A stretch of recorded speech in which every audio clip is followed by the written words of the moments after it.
Living in New Tampa means accepting local humidity naturally sitting between 60 and 90%, so moisture is a constant presence. That creates a tricky situation for homeowners. You must figure out if that clammy feeling is just the standard Florida climate, or if it's an active mold colony hiding inside your walls. Mold survival depends entirely on moisture levels. Successfully managing an outbreak means tracking the water source to its point of entry. It is easy to get used to a musty smell or dismiss a small water stain, but brushing off those early signs allows spores to settle into dark wall cavities, quietly expanding for months before you ever see them. Delaying the investigation might save you a Saturday afternoon right now, but delaying trades a quick fix today for tearing out rotten framing and drywall tomorrow.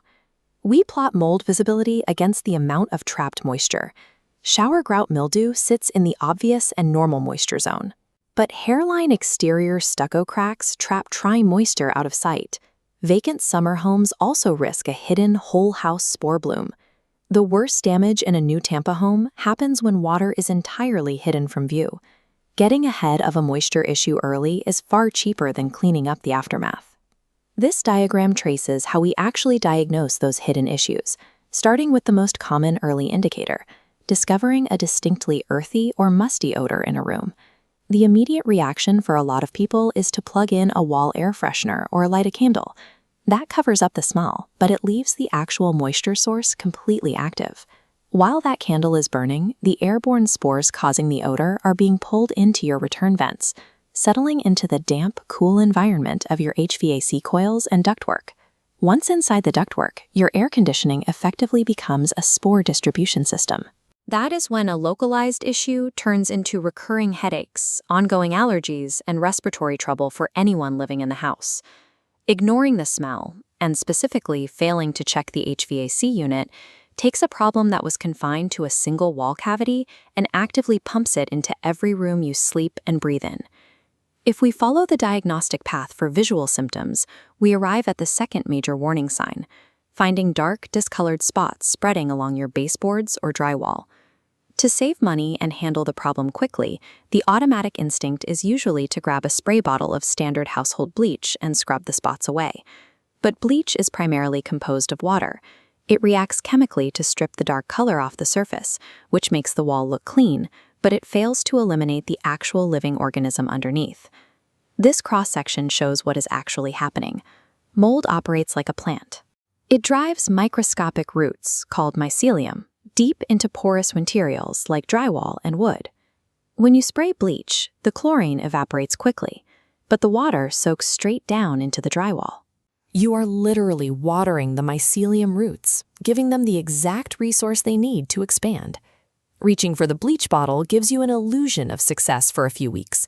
In reality, it drives the colony deeper into the structure, ensuring that when the mold does return, it will be much harder and more expensive to remove. That structural vulnerability is especially relevant here in New Tampa because so many of our neighborhoods are built using stucco over frame construction. The stucco exterior looks odd, but as the house settles, tiny hairline cracks form. During heavy Florida rains, water seeps through those cracks and gets permanently trapped against the interior wooden sheathing. Trapped inside a pitch-black wall cavity with zero airflow, the damp wood provides a perfect food source. A colony can quietly consume the interior framing for a year before showing a single sign on the inside wall. Since you can't see the water, professionals use thermal imaging. This allows them to spot the cold temperature pockets created by trapped moisture right through the drywall, locating the exact source without breaking out a sledgehammer. For seasonal residents, vacancy creates a specific set of risks during the humid summer months. To keep the electricity bills down while they are away, it makes logical sense to bump the thermostat up past 77 degrees. But at that temperature, the air conditioning isn't running long enough to pull moisture out of the air. The relative humidity inside the locked house creeps past 60%, allowing spores to bloom simultaneously across clothing, walls, and furniture. Whether it's delaying the patching of small stucco cracks or cutting back on the AC bill during the summer, chasing a small savings up front leads directly to the most expensive category of mold infestations. We map out the scenario, immediate action, and expected investment.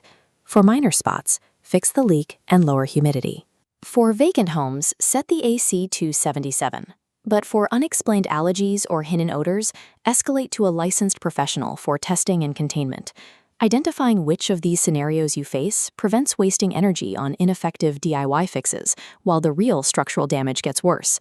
Calling in a professional remediation crew is a significant financial step, and it is completely normal to hesitate before making that phone call.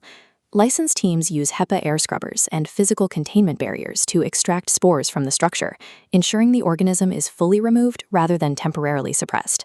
They also provide lab-certified air quality tests before and after the process. If a sudden burst pipe caused the problem, that certified data is exactly the documentation you need to support a successful homeowner's insurance claim.